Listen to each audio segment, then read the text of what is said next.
Super Saravana ஸ்டோர்ஸ்ல December 16 இருந்து ஜனவரி 15 வரைக்கும் ஒவ்வொரு பிரான்ச்லயும் ஒரு கஸ்டமருக்கு ₹1,00,000 மதிப்புள்ள தங்க நகை பண்டிகை பரிசு. சொந்த வீடு வாங்க ஸ்டெப் ஸ்டோனுக்கு வாங்க. Step stone. ஃபைன் டைம் நேயர்களுக்கு வணக்கம். வர 18ஆம் தேதி தாவேகா தலைவர் திரு விஜய் அவர்கள் ஈரோட்டில் பரப்புரை செய்ய போறாரு. ஈரோடுனே நமக்கு டக்குன்னு ஞாபகம் வர போகிறது இப்போ செங்கோட்டையன் தான். அண்மையில் போய் கட்சியில் சேர்ந்தாரு. ஒரு 50 வருஷம் பழுத்த அரசியல் தலைவர் அவர். ஒரு தாவேக்காவில் சேர்ந்ததுக்கு அப்புறம் தாவேக்காவினர் என்ன சொல்றாங்கன்னா, பாருங்க ஒரு முக்கிய தலைவரே எங்ககிட்ட வந்துட்டாங்க, இனிமேல் எங்களுக்கு எல்லாமே வெற்றி முகம் தான் அப்படின்ற மாதிரி ரொம்ப ஒரு நம்பிக்கையில் இருக்காங்க. அவர் பேட்டி கூட கொடுத்துருந்தாரு. ஏன்னா ஈரோட்டில் நடக்க போகிற அந்த கூட்டத்துக்கு இவர் தான் தலைமை தங்கியிருக்காரு. ஸோ அதில் என்னென்ன தகவல் சொல்லியிருக்காருன்றதை பற்றி நம்ம பார்க்கலாம். ஈரோட்டில் நடக்கக்கூடிய அந்த தாவேக்கா பிரச்சார கூட்டத்தில் 40 சிசிடிவி கேமரா இருக்க போதான். ஸோ எல்லாமே கண்காணிக்க போகிறாங்க. ஒரு குற்றச்சம்பவம் கூட நடக்கக்கூடாதுன்றதுல அவங்க தீவிரமாக இருக்காங்கன்றது இதுலேருந்து நமக்கு புரியுது. அடுத்தபடியாக 40 வாக்கி டாக்கிகள் உடனுக்குடன் நமக்கு தகவல் கொடுக்கறதுக்கு வாக்கி டாக்கியும் பயன்படுத்துகிறாங்க. அடுத்தபடியாக ரொம்ப முக்கியமானது பார்த்தீங்கன்னா ஆம்புலன்ஸ், 24 ஆம்புலன்ஸ் எப்போவுமே தயார் நிலையில் இருக்குன்ற மாதிரி திரு செங்கோட்டையன் அவர்கள் சொல்லியிருக்காரு. ஆம்புலன்ஸ் மட்டும் இல்லை, 72 டாக்டர்ஸ் அங்கே இருப்பாங்க. யாருக்காவது உடனே அங்கே ஏதாவது மயக்கமோ தலை சுற்றலோ வேறு ஏதாவது உடல் உபாதைகள் ஏற்படுத்தா அவங்களுக்கு உடனுக்குடைய சிகிச்சை கொடுக்கறதுக்கு அவங்களும் தயார் நிலையில் இருப்பாங்கன்றதா செங்கோட்டையன் சொல்லியிருக்காரு. அவங்க மட்டும் இல்லை, டாக்டர்ஸ்க்கு அசிஸ்ட் பண்ணுறதுக்கு 120 நர்ஸு அவங்களும் இருக்கிறாங்க. அடுத்தபடியாக 20 டேங்க் தண்ணீர் வசதிகளும் அவங்க ஏற்படுத்தி தரப்போகிறதா செங்கோட்டையன் அவர்கள் சொல்லியிருக்காரு. ஸோ அது மட்டும் இல்லாமல் வாட்டர் பாட்டில் எப்போவுமே அங்கே குடிநீர் தட்டுப்பாட்டில் இருக்கக்கூடாது. முக்கியமாக குடிநீருக்கான எந்த ஒரு பிரச்சனையும் வரக்கூடாதுன்றதுல அவங்க கண்ணுங்கருத்துமாக இருக்கான்றது இதுலேருந்து புரியுது. ரொம்ப ரொம்ப முக்கியமான விஷயம் அடுத்து டாய்லெட்ஸ், கழிப்பறைகள் எல்லா இடத்துலையும் வச்சுருக்காங்க. ஸோ தொண்டர்களோ யார் பொதுமக்களோ யார் போனாலும் எந்த ஒரு பிரச்சனையும் வராதுன்ற மாதிரி சொல்லியிருக்காங்க. அடுத்தபடியாக தீயணைப்பு துறையினர் 3 வாகனங்களில் ரெடியாக இருக்கிறதாகவும் சொல்லப்படுது. ரொம்ப அடுத்து கிட்டத்தட்ட 35,000 பேர் வரப்போகிறதா ஒரு எஸ்டிமேஷனையும் சொல்லியிருக்காங்க. ஸோ 35,000 பேர் வரப்போகிறாங்கன்னா அங்கே பார்க்கிங் வசதிகள் ரொம்ப முக்கியம். அதில் 2 வீலர் பார்க்கிங் வசதியும் இருக்குது, 4 வீலர் பார்க்கிங் வசதியும் இருக்குது. அதில் 60 ஏக்கரில் 4 வீலர் பார்க்கிங் வசதி செய்யப்பட்டிருக்கிறதா தகவலும் வந்திருக்கு.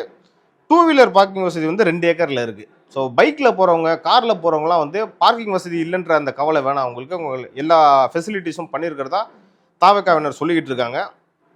அடுத்து ரொம்ப முக்கியமான விஷயம், சமீபத்தில் பாண்டிச்சேரியில் திரு விஜய் அவர்கள் பரப்புரை பண்ணியிருந்தார். அப்போ இந்த கியூஆர் கோடு இஷ்யூ நிறைய பேருக்கு வந்துச்சு. நிறைய பேர்கிட்ட இருந்துச்சு, நிறைய பேர்கிட்ட இல்லை, நிறைய பேர் இருந்தோம் சரியாக போக முடியல அப்படின்ற மாதிரி பல பேர் குற்றச்சாட்டு வச்சுருந்தாங்க. ஸோ அந்த பிரச்சனை ஈரோட்டில் வராதுன்ற மாதிரி செங்கோட்டையன் சொல்லியிருக்காரு. என்ன சொல்லியிருக்காருன்னா, வருபவர்களுக்கு பாஸ் கியூஆர் கோடு கிடையாது அப்படின்ற மாதிரி தெளிவாக சொல்லிட்டாரு. ஸோ போகிறவங்க கொஞ்சம் கேர்ஃபுல்லாக போங்க, இதை பற்றி கவலைப்பட தேவையில்ல.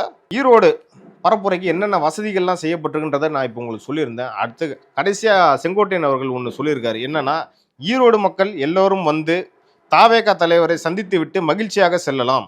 இதுவரை தமிழகம் கண்டிராத அளவுக்கு பாதுகாப்பு அடிப்படையில் இந்த நிகழ்ச்சி முன்மாதிரியாக அமையும். காவல்துறை வைத்த வேண்டுகோள்களை காட்டிலும் கூடுதலாக பணிகளை நிறைவேற்றுவோம் அப்படின்ற மாதிரி திரு செங்கோட்டையன் அவர்கள் சொல்லியிருக்காரு. ஸோ தாவேக்காவினருக்கு ரொம்ப ஒரு மகிழ்ச்சியான செய்தியாக தான் இருக்குன்றதை நான் நம்புகிறேன்.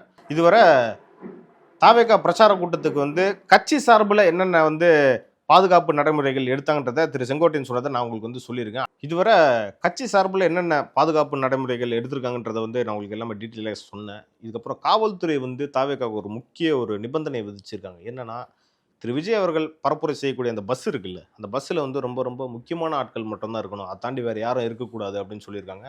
இதில் நம்ம என்ன புரிஞ்சுக்கணும்னா, அப்போ அதிகபட்சமாக புஷி ஆனந்த் இருப்பார், இல்லைன்னா ஆதவ அர்ஜுனா இருப்பார்ன்றது தான் நம்ம எடுத்துக்கணும்.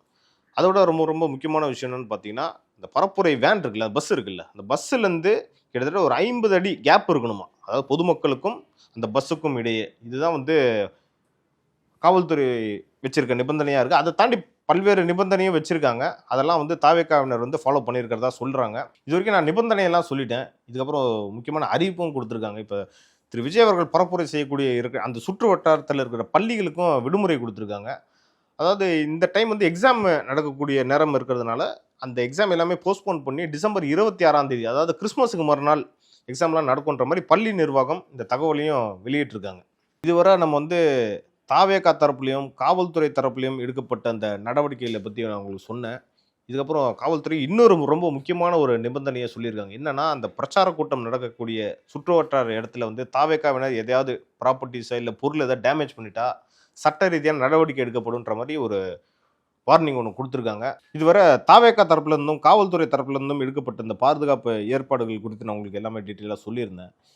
அதையும் தாண்டி காவல்துறை வந்து இன்னொரு முக்கியமான நிபந்தனை விதிச்சிருக்காங்க. என்னன்னா, அந்த பிரச்சாரம் நடக்கக்கூடிய இடத்துல வந்து ஏதாவது பொது சொத்துக்கு வந்து தாவேக்காவினர் ஏற்படுத்திட்டா அவங்க மேலே சட்ட ரீதியாக நடவடிக்கை எடுக்கப்படுன்ற மாதிரியே காவல்துறை ஒரு எச்சரிக்கை விடுத்திருக்காங்க. அதையும் தாண்டி இதை வந்து ஃபாலோ பண்ணலனா, அவங்க காவல்துறை சொன்ன எந்த ரூல்ஸையும் அவங்க வந்து தாவேக்காவினர் ஃபாலோ பண்ணலனா கொடுத்த அனுமதியும் ரத்து செஞ்சிருவோம் அப்படின்ற மாதிரியும் ஒரு வார்னிங்கையும் கொடுத்துருக்காங்க.